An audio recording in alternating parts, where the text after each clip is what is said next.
Kisah seorang mu'alaf asal Amerika Serikat menangis saat pertama kali mendengar azan. Perkembangan Islam di Amerika sampai saat ini mengalami peningkatan yang luar biasa. Meskipun sampai saat ini masih banyak anti-muslim di negara adidaya Amerika Serikat. Meskipun demikian tidak mempengaruhi warga Amerika Serikat untuk memilih Islam sebagai agama yang diyakininya. Mereka berbondong-bondong masuk Islam, diliputi berbagai latar belakang mulai dari artis, aktor, intelektual, ilmuwan, dan Islamofobia atau pembenci Islam. Mereka masuk Islam tanpa ada unsur paksaan ataupun unsur ekonomi dan politik. Mereka masuk karena sebuah hidayah mereka dapatkan langsung dari Allah SWT. Ya, seperti yang dialami seorang mu'alaf wanita asal New Hampshire, Amerika Serikat. Sebuah kota kecil yang letaknya di negara bagian yang sangat kecil di timur laut negara itu. Mayoritas penduduknya adalah Kristen kulit putih. Dia mengalami hidup yang sangat prihatin sekali, yang mana kehidupan keluarganya sangat miskin sekali. Ibunya sering membawanya ke gereja untuk bisa makan, karena gereja sering melakukan memasak makanan untuk orang miskin di kota itu. Gereja, ya, adalah bagian dari hidup saya katanya. Dan saya masih ingat betul kalau tidak salah usia saya pada waktu itu sekitar 5 atau 6 tahun. Saya berjalan sendiri menuju gereja di kota itu. Orang-orang gereja menuntun saya di bawah naungan mereka. Dan mereka mengajarkan saya tentang agama Kristen, pengenalan Tuhan, Alkitab, dan sebagainya. Begitulah hari-harinya saya lakukan setiap harinya hingga saya beranjak dewasa. Ketika saya memasuki usia 15 tahun, saya merasakan hidup ini mulai membosankan, apalagi tinggal di sebuah kota kecil. Kosong. Kekosongan hidup serta pengawasan orang tua yang sangat minim membuat hidup saya menjadi liar. Kehidupan saya yang liar membuat saya hamil muda di usia 15 tahun. Dan di usia 19 tahun, dia sudah mempunyai 2 anak perempuan. Karena sebagai ibu tunggal, ia mengurus dan menafkahi kedua anaknya. Meninggalkan kehidupan masa lalu, yang mana kehidupan yang lalu adalah pilihan yang salah. Dan dia mengatakan, saya harus bekerja keras dan mencoba untuk yang terbaik untuk putra-putri saya. Saya juga mengatakan, saya bekerja sangat keras. Terkadang 2 atau 3 pekerjaan sekaligus.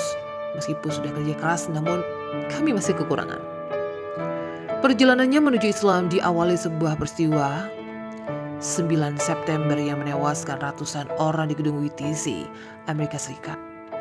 Nah, sejak peristiwa itu, Tami mulai mengikuti perkembangan Islam di media, televisi maupun radio.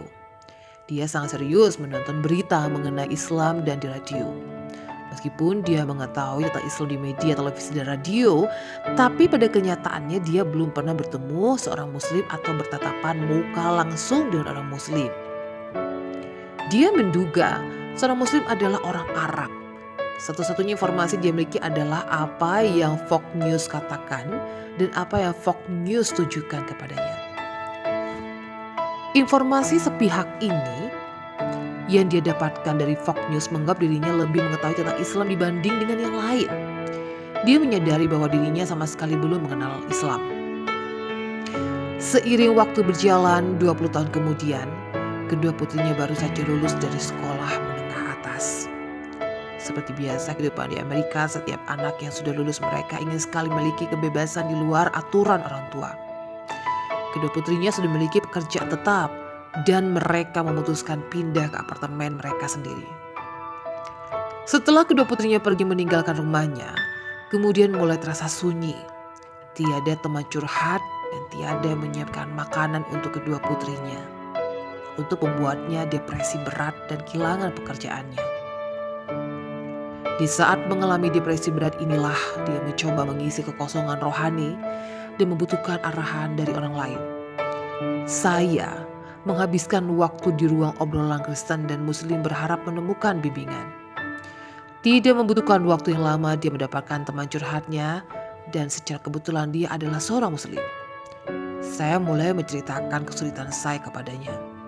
Meskipun dalam penyampaian saya marah-marah kepadanya, dia tetap mendengarkan kesulitan saya. Setelah berbicara, kemudian dia menawarkan bantuan kepada saya. Dan dia mengirim uang kepada saya untuk bisa kembali ke kampung saya. Namun dia tidak mentah-mentah menerima kebaikannya. Dia mengatakan saya telah menyebar kebencian terhadap Islam dan orang ini justru mengulur tangan untuk membantu saya. Tindakan inilah mengubah jalan hidup saya. Setelah kembali ke kampungnya, dia merasakan beban berat yang di pundaknya mulai menghilang. Hatinya mulai berubah.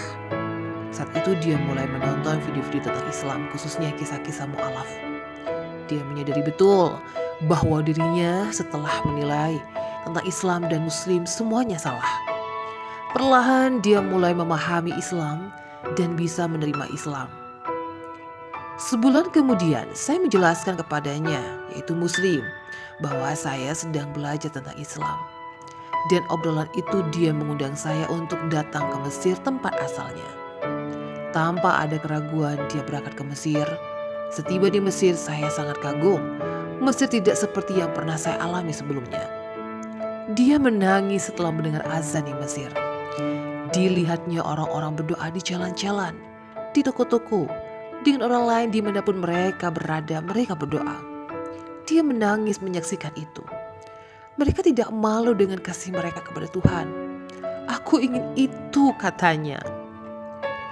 Islam sendiri mempunyai struktur seperti sholat 5 waktu. Tidak boleh minum alkohol dan seks bebas. Alkohol membuat hidup saya berantakan. Alkohol tidak membawa kebahagiaan. Setelah 1 minggu di Mesir, dia mengucapkan 2 kalimat syahadat. Setelah masuk Islam, hidupnya mulai berubah. Yang dulunya hidupnya bersama alkohol, bebas kini sudah berhenti. Dia berpesan, kebaikan yang Anda berikan dapat mengubah hidup seseorang. Berbuatlah kebaikan kepada orang lain.